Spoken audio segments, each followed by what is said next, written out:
Welcome back. You're probably wondering why we're in a different location today, and I'll explain that in a minute. It'll be pretty obvious. But if you're like me, and I'll start here, there is nothing that you love more than a cup of Joe, and today's guest is right up your alley. He's a Jersey guy who wanted to buck the Starbucks trend, I guess we could say, and not be your average Joe, and that's just what he did. So in the early 90s, the RockinJoe Coffee House and Bistro opened, and of course now I would like to welcome the founder and entrepreneur, Kevin Brennan. Thank you so much for joining us. Thanks, Eric. Pleasure to be here. here. All right, so how did you get the idea? Why did you get into the business? Okay, well, you know, I just wanted to be on my own. I wanted to have my own business, and I was out in California back in the late 80s on vacation in the San Diego area, and saw the whole coffee house craze starting out there. And, you know, the Starbucks thing was starting up. And I came back thinking, what a fantastic idea. And I couldn't believe that there was no one in New Jersey doing this at that point in time. So the seeds were kind of planted for doing this. And it was just a matter of how I was going to execute it. And you opened up your first store? First store in Cranford, New Jersey. In Cranford. But you know, kind of a funny story with the whole rock and roll theme that we have. I was at Club Benet in Sayreville, New Jersey, which some people may remember. It was a kind of a dinner theater, watching the band Asia, and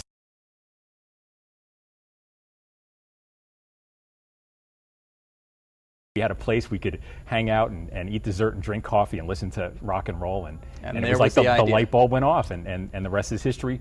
Found my location several months later. 1993 opened up, and here we are almost 15 years. Now, typically what we like to talk to entrepreneurs on It's Your Money and talk about some of the challenges that they face or that others face if they want to start their own business or open up their very first business. What were the challenges that you faced, and what kind of advice do you have for the people out there who might be thinking of doing something like this? Well, you know, I think the number one key in any business is perseverance. You know, you're going to hit a lot of bumps along the way, and it's believing in your vision, being confident in what you have, and just sticking with it and going with all those bumps, because the bumps come from every direction. And you know, everything takes longer, everything's more expensive than you thought, but you really got to believe in what you're doing and have that clear vision and just keep pushing forward. And you would think you would really have to believe it, especially when you're dealing in something like Java. Yeah. Well, when you're talking about coffee, because there's so many places out there where you can go to get coffee. You can go to a Starbucks, like we mentioned, or you can go to any one of the number of other places out there. What sets, you have your own coffee. Correct, yes. Talk about your coffee, talk about it in comparison to everybody else's. Well, I've come up with this blend, and what I wanted to do is you have sort of on the one spectrum the Dunkin' Donuts crowd, and it's a milder coffee.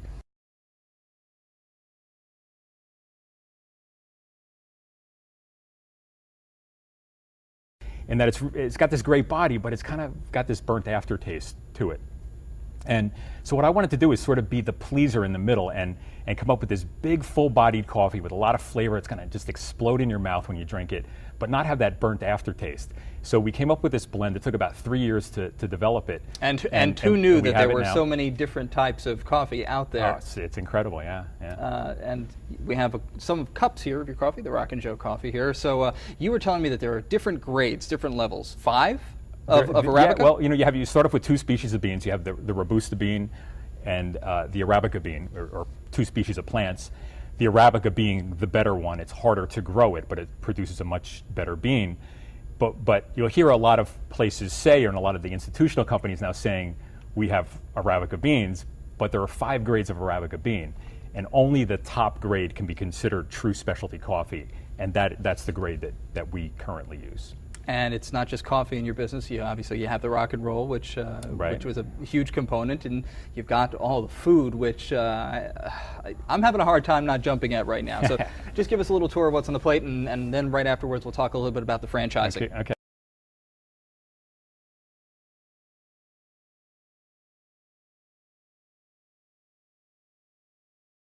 We use fair trade organic coffee too, which is something you're going to hear a lot about in the future. Fair trade meaning the farmer gets paid a fair price for it, and organic meaning there's no pesticides in it. It really is the way to go. Anyway, so we also do a really big range of desserts. You can get a very simple muffin or scone, which we're going to bake right in the store. Something like a giant cupcake right here, which are totally amazing. And then we go for some higher end desserts here. This is a cake. It's a brownie bottom with cheesecake and chocolate mousse.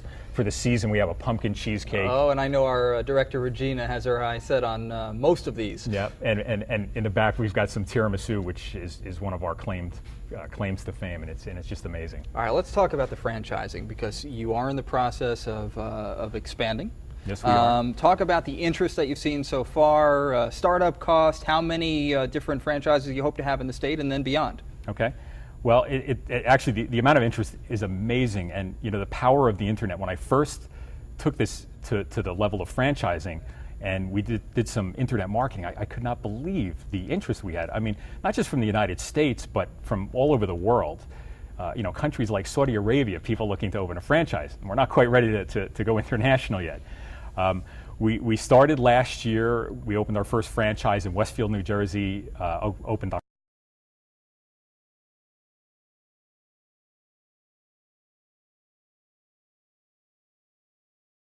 and then a couple more we're looking for locations for. And we've had such an amazing amount of interest that we're really looking at selling out the entire state probably by 2008. And then beyond, where do you want to go? Where do you see the business? Yeah, the East. We're looking at the East Coast and then nationally after that. But we want to get a nice strong nucleus formed here and have good, slow, steady growth. But probably by next year, we're really ready to kind of explode this thing and take it pretty far. Does it ever worry you, though, with all of the competition out there, that the franchises won't take off? I'm so glad you asked that question. We literally have no competition for what we do. The three components, actually I didn't tell you the other component, we do food. We have this great eclectic food menu, kind of on the lighter, healthier side. We use a lot of fresh ingredients, olive oil, a lot of whole grain breads, but yet they're big portions, real tasty. So it's a real crowd-pleasing food menu. But the combination of things that we do, there's really nobody else out there that's doing this. And the real case in point is in Cranford, we had 4 competitors open in the last 6 months, all within a block and a half of the Cranford location. And not only are our sales not hurt by it, but our sales are actually up after the opening. So we literally, for what we do,